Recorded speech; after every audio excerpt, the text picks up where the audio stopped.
This is WYMT Mountain Sports, your home for the Kentucky Wildcats and local high school sports.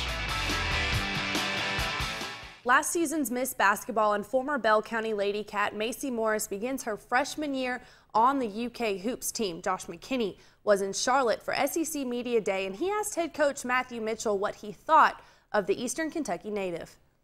Head coach Matthew Mitchell and his Kentucky Wildcats are known for their up-tempo style of play and the ability to score a lot of points. And one player expected to contribute this season hails from Bell County.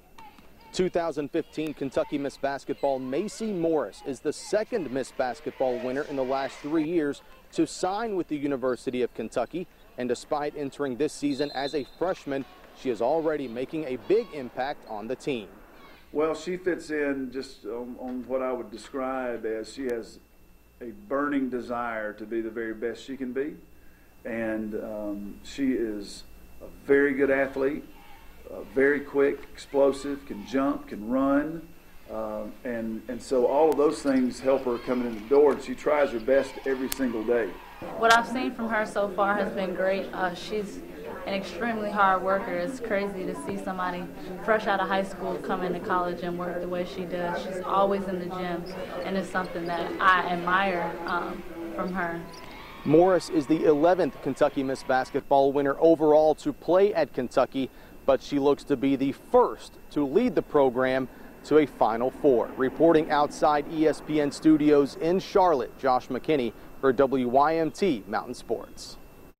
On the men's side, the Kentucky Wildcats picked to finish on top of the SEC this season. They will, of course, be led by sophomore point guard Tyler Eulis. Eulis split time at point under the platoon system last season, but heading into this season, head coach John Calipari expects him to be the floor general. He's doing things he didn't do a year ago. He's way more comfortable doing stuff. You see runners now that he understands I can drive in there and still get lobs, but I got to stop a little shorter. He's shooting the ball way better. He's healthier. Last year he played the whole year with shin splints. So there were games where he was 80%. This year he's healthy. He really, it may be the best floor general.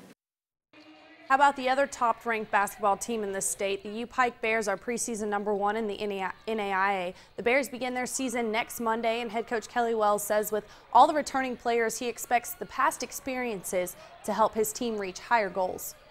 And what we accomplished last year and the years before it's all kind of fresh. We wiped the slate clean, and now these guys have to make their own name, kind of where they want to go with this. But I can't imagine the experience not being of great value in those kind of situations when you have crunch time and you have guys that are selfless or really want the program to do great. It has to benefit us in those kind of situations, and I'm counting on that being part of it. But I think at the same time, winning is kind of a correlation of doing all those things right. Well, next in sports, the football Cats look for big production from their wide receivers in this tough stretch of conference games, especially from sophomore Garrett Johnson. The Kentucky football Cats begin a tough stretch of games here in the next 3 weeks, starting this Saturday on the road against Mississippi State. Head coach Mark Stoops will lean heavily on his quarterback Patrick Tolles and their athletic wide receivers, especially true sophomore Garrett Johnson, who's posted 2 games of more than 100 yards receiving in the Missouri win and last Thursday against Auburn. You know, we knew all along we thought we had a great player. We really did, and we're very happy to have him on our team and have him on our commit list. And then when we signed him, we thought we had a good player. And then last year, his freshman year, you've heard me talk about him. And of course, he had the big game against Florida last year, and he's shown flashes. But now he's just a true sophomore, and that's what we're talking about. A huge Mid-Southeast Division matchup for our College Appalachian Wireless game of the week. The 24th ranked Cumberland's Patriots and the U-Pike Bears. The Bears are 2-5 overall, but 1-0 in the East Division. This game has major implications for the conference title, and head coach Holland Jr. says all their non-conference opponents have prepared them for their conference games. It's a tale of 2 seasons for us. So, it's been big for us non-conference-wise. We had some teams that run the option. We got some spread teams. So it's going to pay off for us here down the stretch, and our non-conference games sort of fit the conference games that, you know, the way teams play us offensively and defensively for the stretch of our run here for the Mid-Southeast. On the other side of the field, the Cumberland's Patriots breaking into the top 25 for the first time this season. The Patriots have their sights set on a conference championship and reaching the playoffs. And for that to happen, Matt Reimer knows his team needs to take care of business at home Saturday against UPike. And so far this season, the Pats are 3-0 at James H. Taylor Stadium. It's equally as important for both teams. Got a lot ahead of us as far as winning a conference championship, making the playoffs. There's a lot at stakes, and it's a must-win game for us and for them. You know, to win the East Division Conference Championship, it's still there for them, so it's a must-win for them.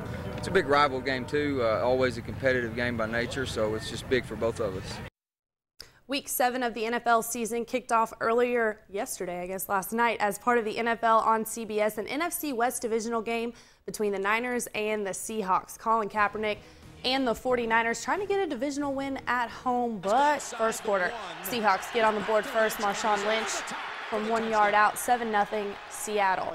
It's 10-zip now. Russell Wilson finds the speedy Tyler Lockett in the end zone, 43 yards for the touchdown. 17-0 would be the halftime lead. And Seattle, though, goes into Santa Clara, snaps their 2-game losing streak, 20-3, the final over San Fran. And also, Tanner, tonight there were boys soccer region finals going on. Pikeville, Perry Central, and South Laurel all winning region championships. All right, Lauren, thanks. We'll wrap it up right after this.